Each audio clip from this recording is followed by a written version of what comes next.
तो hello everyone, फिर से हम एक नए टॉपिक की ओर चलते हैं जो क्या है, रिफ्लेक्शन बाय स्फेरिकल मिरर। तो स्फेरिकल मिरर को अगर हम कंसीडर करें तो कैसे, तो सुनिए, हमने ना एक ऐसा मिरर देखा जो कंप्लीट स्फेरिकल है, उसका हमने एक पार्ट कट किया। ये जो लाइन दिख रही है ना आपको, सपोज कि इतना पार्ट मैंने कट किया और मैंने उसको यहां पर ऐसे बना दिया, है ना। अब इस पहले स्फेयर के बारे में देखो, यहां पर इसका एक सेंटर होगा, सही है, और इस सेंटर से बहुत सारी ऐसी डायमीटर है जो यहां से पास होती है, ऐसे भी, ऐसे भी, ऐसे भी, ऐसे भी। लेकिन जो हमने पार्ट यहां रिमूव किया है उसकी थोड़ी सी कैरेक्टरिस्टिक अलग है, इसीलिए पहले उसका हम नॉमेनक्लेचर, थोड़ी सी टर्मिनोलॉजी, इन सब चीजों को देखेंगे तो जाके हम स्फेरिकल मिरर के थ्रू रिफ्लेक्शन को समझेंगे। अच्छा, नंबर 1, जो हमने ये मिरर काटा है, अभी तो ये मिरर नहीं है, मैं मिरर अब इसको बनाने जा रहा हूं। अगर मैं यहां से इसको पेंट कर दूं तो मुझे एक बात का आंसर देना कि लाइट किस ओर से आएगी, ये नंबर 1 या फिर नंबर 2। तो आंसर है लाइट नंबर 2 से आ सकती है, क्योंकि पेंट वाली साइड से लाइट का अलाउ नहीं है, not allowed.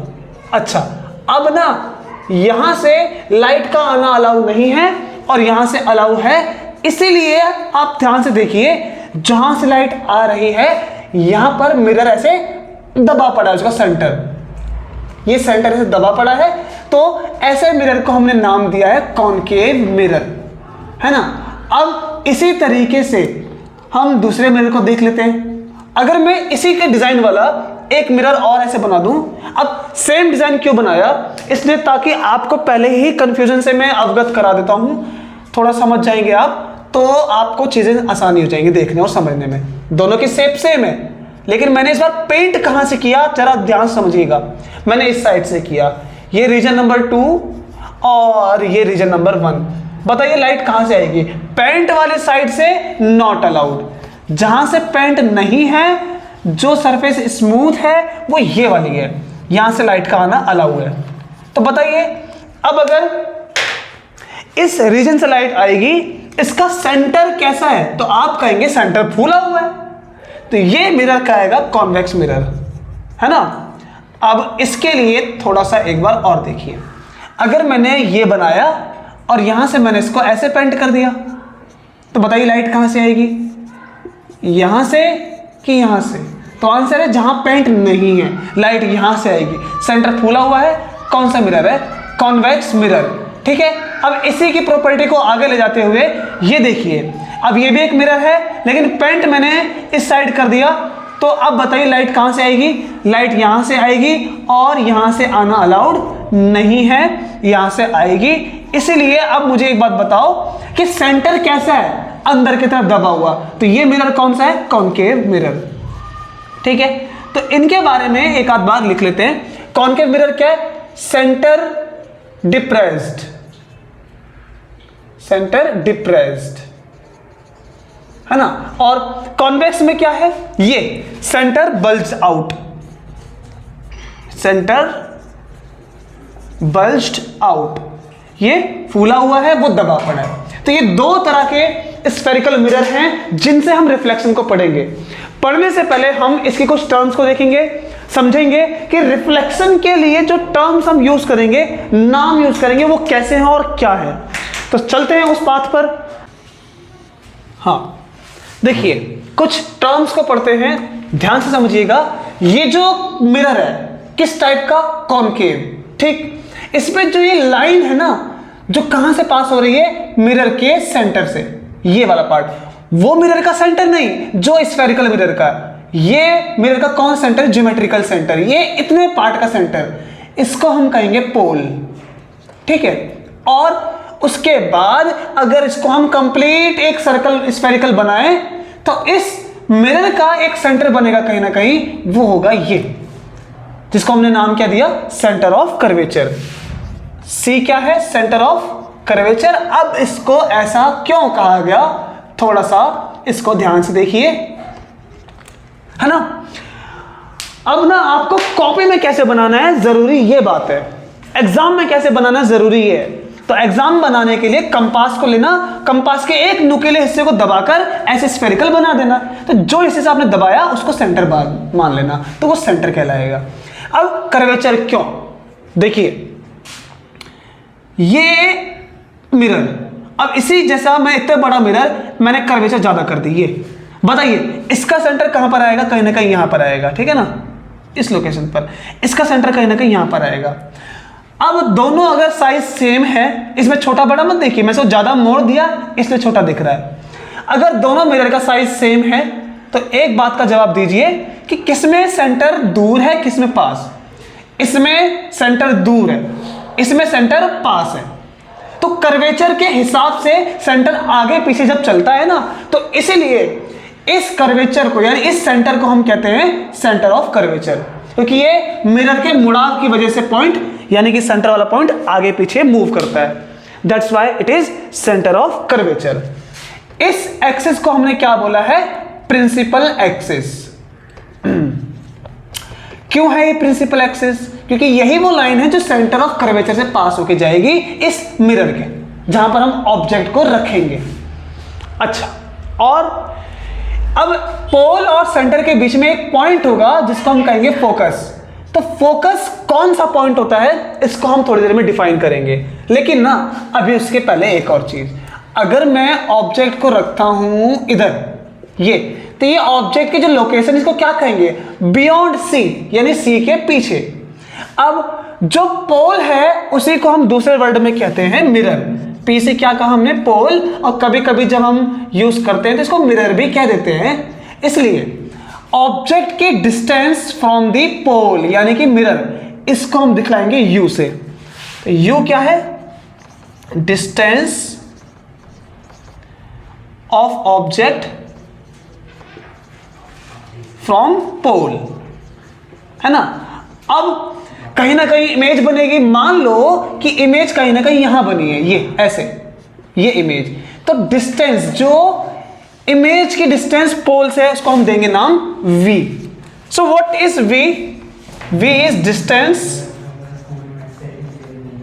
Of image from pole या फिर फ्रॉम मिरर। तो मिरर से इमेज की डिस्टेंस को कहेंगे v। Next, centre of curvature की डिस्टेंस फ्रॉम द पोल कहलाएगी r, यानी कि radius of curvature.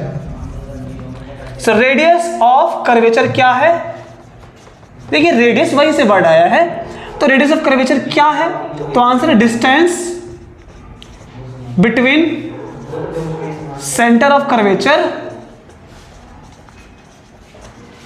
And pole. ठीक है, पोल से सारी की सारी कैलकुलेशन करते हैं। उसके बाद फोकस से लेकर के पोल की डिस्टेंस को हम कहते हैं focal length, small f. Small f का मतलब फोकल लेंथ। अभी फोकस क्या है, we will describe. Focal length, distance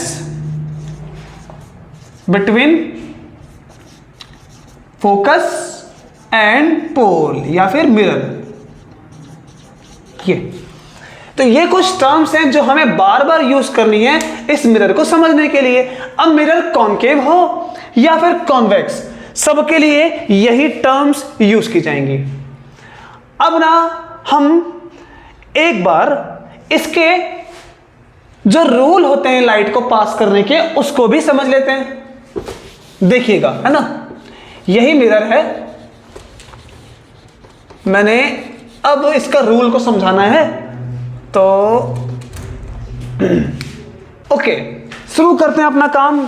सुनिए, अब लाइट जब किसी भी मिरर पर इंसिडेंट होती है, खासकर कौन सा, कॉनकेव मिरर की बात करते हैं, तो अगर देखिए मिरर कोई भी हो, कॉनकेव या कॉन्वेक्स, दोनों में ही रूल सेम है।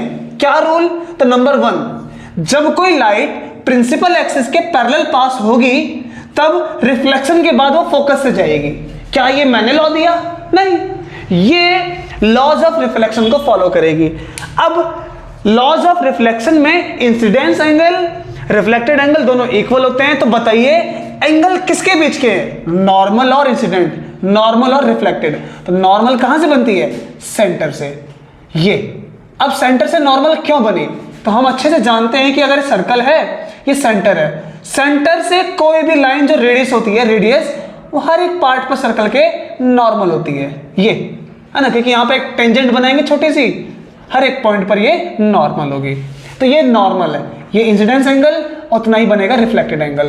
तो जब लाइट टकरा के आएगी तो वो कहां से जाएगी, फोकस से, ये ऐसे,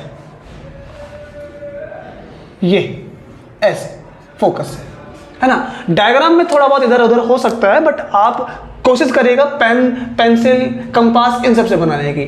तो रूल नंबर 1 में क्या होता है, light parallel to principal axis, light parallel या फिर incident light parallel to principal axis.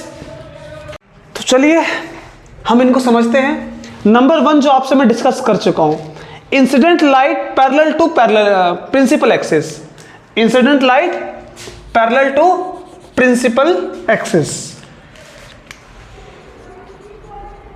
फिर से, incident light parallel to principal axis, after reflection it passes through one point, that point is focus. ये focus की definition भी हो गई। तो क्या हुई डेफिनेशन में, जब कोई लाइट दूर से कहीं से भी आए, अगर वो इंसिडेंट लाइट प्रिंसिपल एक्सिस के पैरेलल है, जैसे ही वो टकराएगी मिरर से, वो फोकस से पास होगी। ये रूल कौन सा है, लॉज ऑफ रिफ्लेक्शन से बनाओगे, कंप्लीट अच्छे से मिलेगा। लेकिन जल्दी से काम करने के लिए इसको हमने समझ लिया। नेक्स्ट, जब कोई लाइट इंसिडेंट होती है सेंटर ऑफ कर्वेचर से, तो आफ्टर रिफ्लेक्शन ये वापस उसी पाथ में जाती है ना। कारण क्या है, तो सुनिए, अगर ये पॉइंट ऑफ इंसिडेंस है जहां इंसिडेंट हो रही है, तो नॉर्मल इसी सेंटर से बनेगी, इसी लाइन पर, ये नॉर्मल। अब इंसिडेंट और नॉर्मल के बीच में कितना एंगल, 0, तो रिफ्लेक्शन के बीच में भी 0, तो लाइट वापस जाएगी उसी पाथ पे, ये वापस जाएगी। अच्छा, नंबर 3, अगर कोई लाइट इंसिडेंट होती है फोकस से, so after reflection it goes parallel to principal axis. Rule देखिए, ये बनाओ पहले नॉर्मल, ये नॉर्मल, तो जितना एंगल ऑफ इंसिडेंस उतना एंगल ऑफ रिफ्लेक्शन, तो ये प्रिंसिपल एक्सिस के पैरेलल। और ये सारे रूल आपको पता होने चाहिए, तो जाकर हम स्फेरिकल मिरर से इमेज फॉर्मेशन कर पाएंगे। अब यही रूल कॉन्वेक्स में भी लगता है। देखिए कैसे, अगर मैं कॉन्वेक्स मिरर की बात करता हूं, ये हमने पेंट कर दिया, और ये प्रिंसिपल एक्सिस। अगर ये कॉन्वेक्स मिरर का सेंटर ऑफ कर्वेचर है और ये फोकस है, तो देखिए ये लाइट आएगी ऐसे, पैरेलल किसके, प्रिंसिपल एक्सिस के पैरेलल, तो रिफ्लेक्ट होके जाएगी कहां, यहां कि यहां कहां जाएगी, तो आंसर है जब वो पैरेलल है प्रिंसिपल एक्सिस के, तो फोकस से पास होगी, ये, तो फोकस कहां, यहां। तो इसको हम ये रास्ता लेते हुए बनाएंगे, देखिए ऐसे, ये और ये बनाएंगे स्ट्रेट लाइन, ना ये ना वो, तो ये होगी रिफ्लेक्शन। नेक्स्ट, अगर कोई लाइट सेंटर ऑफ कर्वेचर पे इंसिडेंट हो रही है, देखिए कैसे, ये मान लीजिए अगर ये लाइट मैंने ऐसे करी इंसिडेंट, और सपोज कि सेंटर ऑफ कर्वेचर पे आ रही थी, ये थोड़ा सा ऊपर बनाते हैं, हाँ, ये सेंटर ऑफ कर्वेचर पर, तो मैंने ना लाइट को पहले यहां तक बनाना है, सरफेस तक। सरफेस पे जैसे ही वो आएगी रिफ्लेक्ट होके जाएगी, यहां जाएगी कि यहां जाएगी, कहां जाएगी, तो इसका रास्ता देखो कहां पर आ रही है। इसको अगर हम स्केल लेकर देखेंगे ना, तो हमें दिखेगा कि ये सेंटर की तरफ आ रही थी, तो इसलिए ये सेंटर से लौट जाएगी इसी डायरेक्शन में वापस, ये वापस जहां से आ रही थी उसी डायरेक्शन में वापस। और यही सारे के सारे रूल हैं। और अगर लाइट कोई ऐसे आ रही है, ये यानी फोकस के इंसिडेंट, तो मुझे इधर तो लाइट जाएगी नहीं, तो मैं यहां ना बनाने की बजाय बस लाइट यहां आएगी, और यहां के बाद मैं देखूंगा वो कहां आ रही थी, फोकस पर, तो वो ऐसे जाएगी। ये सारे लॉ है, नियम है। हमें इनमें देखने में साफ साफ पता चलता है कि कॉन्वेक्स मिरर से जो लाइट टकराती है वो फैल जाती है, इसमें जो लाइट टकराती है वो ऐसे कन्वर्ज होती है। आपके लिए जब मैं कॉन्केव मिरर का यूज बताऊंगा ना, तो ये वाला पॉइंट बहुत जरूरी होगा, ये वाला, कि जब कोई लाइट इंसिडेंट होती है फोकस से प्रिंसिपल एक्सिस के पैरेलल, ये जो मिरर का टाइप है कॉनकेव, ये सारी लाइट को कन्वर्ज करता है, इसीलिए इसका दूसरा नाम है कन्वर्जिंग मिरर। ठीक, अगर कोई आपसे कहता है कन्वर्जिंग मिरर बनाओ तो कॉनकेव बनाना है, और ये लाइट को फैलाता है यानी कि डाइवर्ज करता है, तो ये डाइवर्जिंग मिरर है।